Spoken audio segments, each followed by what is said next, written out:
Dans Touche pas à mon poste, ce mardi 11 janvier, Jean-Michel Maire a dévoilé avoir récemment été victime d'une tentative de chantage et d'extorsion de fonds.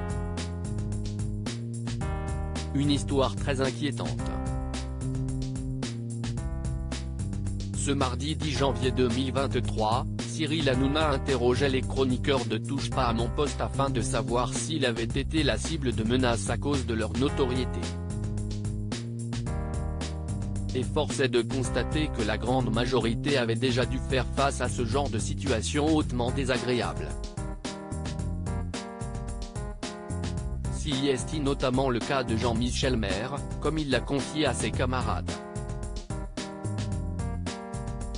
Dernièrement, j'ai été victime d'une tentative de chantage et d'extorsion de fonds. J'étais célibataire à ce moment-là. Et comme par hasard, quand on est un peu connu, on reçoit beaucoup plus de messages de jeunes filles jolies, que quand on est dans l'ombre. Et du coup, j'ai commencé à échanger avec cette jeune fille-là, on s'est échangé des photos, a-t-il commencé son récit. Elle réclamait 25 000 €.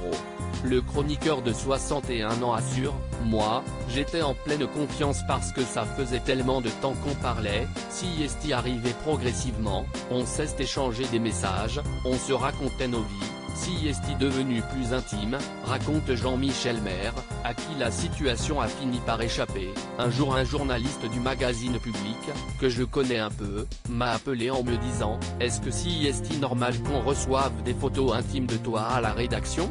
J'ai écrit à la personne, et sachant qu'elle était dévoilée, elle m'a tout de suite dit qu'elle réclamait 25 000 € pour cesser d'essayer de vendre les photos en question à la presse.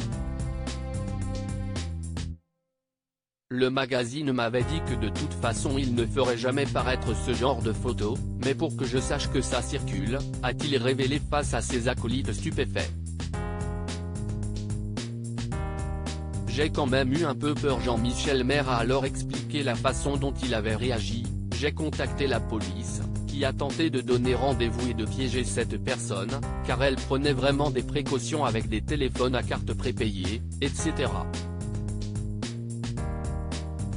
Mais elle a dû se méfier et la police n'a pas réussi à la choper, a-t-il regretté, tout de même soulagé que cette affaire ne soit finalement pas allée plus loin. Mais à un moment j'ai quand même eu un peu peur, parce que ça devenait vraiment très intime, a-t-il conclu. Touche pas à mon poste, à retrouver en intégralité sur l'application MyCanal. À lire aussi. J'ai osé en parler à personne, très ému, Gilles Verdet affirme dans TPMP être victime de menaces et confie son inquiétude pour son quotidien.